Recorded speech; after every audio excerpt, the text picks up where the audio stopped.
대한민국 대통령과 극악한 북한 세습 독재자를 하나로 묶고 비판하는 더불어민주당은 도대체 어느 나라 정당인가? 라는 주제로 한 말씀 드리겠습니다. 현 남북관계 상황과 관련하여 민주당이 새해 첫날 남북의 지도자들은 한반도를 화약고로 만들려는 위험한 불장난을 당장 멈추라. 윤석열 대통령이 초강경 발언을 쏟아내고 김정은 위원장이 맞받아치며 새해 벽두부터 한반도의 군사적 긴장이 최고조로 높아지고 있다고 지적했습니다. 이재명 대표는 전쟁을 할 필요가 없는 상태, 그게 진정한 능력, 동네 깡패도 아니고 사람 패 가지고 억압시키는 게 좋은가 하는 등 민주당은 대한민국 국민이 선거로 뽑은 대통령과 북한의 세습 독재자 김정은을 같은 선상에서 하나로 묶고 비판 대상으로 지금 삼고 있습니다. 현재 한반도의 긴장 상태의 책임이 김정은이 아니라 윤석열 대통령으로부터 온다는 북한 조선노동당의 선전선동을 그대로 외우는 민주당의 정말 경악을 금할 수 없습니다.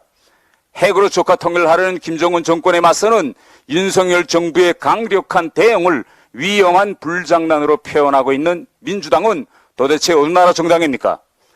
지금 북한 군부 지도자들은 취약한 북한군의 실태를 김정은에게 보고했다가 목이 날아날까봐 군의 사정을 제대로 보고하지도 못하고 있으며, 김정은은 군의 밑에 실정을 제대로 모르고 핵 미사일만 손에 쥐고 있으면 전쟁에서 이기는 줄로 착각하고 해덤비고 있습니다.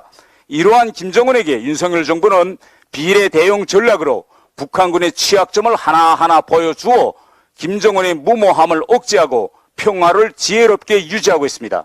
지난 9월 김정은의 핵무기를 법제화하자 윤석열 정부는 10월 대규모 한미연합훈련을 진행했습니다. 당시 김정은은 이에 대응한다며 10여 년째 훈련 한 번 안 해본 열악한 북한군 전투기 폭격기 150대를 끌어모아 동시에 출격시켰다가 작전 조율이 안 되는 개망신을 당했습니다. 김정은 정권이 우리 영내에 무인기를 침입시켰을 때 윤석열 정부는 비례 대응 원칙에 따라 즉시 북한 영내에 우리 무인기를 들여보냈습니다.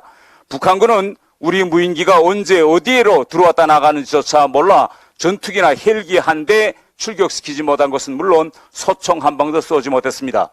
윤석열 정부가 고체 연료 추진, 장거리 발사체 개발을 과감하게 추진하자 김정은은 윤석열 정부를 앞선다면서 고체 연료 엔진 시험을 한다, 단거리 미사일을 발사한다, 정찰 위성 사진을 공개한다며 무리수를 두다가 너무 조악한 위성 사진을 공개해서 세계 앞에 개망신을 당했습니다. 새해를 앞둔 12월 30일 윤석열 정부는 우리가 개발한 고체 연료 추진 위성 발사체 실험에 보기 좋게 성공하여 새해를 앞두고 김정은을 아예 눌러버렸습니다. 화가 날 대로 난 김정은은 우리가 고체 연료 추진 발사체에 성공한 다음날 당 전원에서 북한 군부 인사들을 목치는 것으로서 분풀이를 했습니다. 북한군 서열 1위인 박정천을 해임하고 국방상, 그리고 우리의 합참무장격인 총참모장, 우리의 민방위격인 노동조기군 사령관 등 북한 군부 수뇌부를 대폭 물갈이했습니다. 윤석열 정부 출범 후 지난해 6월 윤석열 정부와 맞짱을 뜨겠다며 북한 군부를 새로운 강경파들로 교체한 지 6개월 만에 북한군 수뇌부 대부분이 목이 날아났습니다. 윤석열 정부가 6개월 만에 이래전에서 북한 전 군부와의 싸움에서 북한군은 패배를 인정하고 링에서 내려가고 이번에 새로운 지도부가 링에 올라온 셈입니다. 민주당에게 좀 알려주고 싶습니다.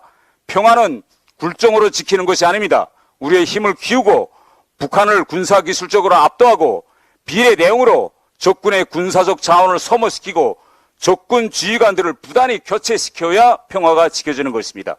국민들도 북한의 도발에 대해 경계는 하되 북한 노동당의 선전선동을 그대로 외우는 민주당의 선전선동만 듣고 과도하게 걱정할 필요가 없었습니다. 김정은이 윤석열 대통령의 비례 대응 전략의 덫에 걸려 지금 갈팡질팡하면서 무리수를 두고 제 사람, 제 군대 지휘관들을 목도 치고 하고 있습니다. 윤석열 정부는 이렇게 김정은의 셈법을 꾸준히 바꿔나가고 있으니 국민들은 너무 걱정하지 않으셔도 될 것 같습니다. 이상입니다.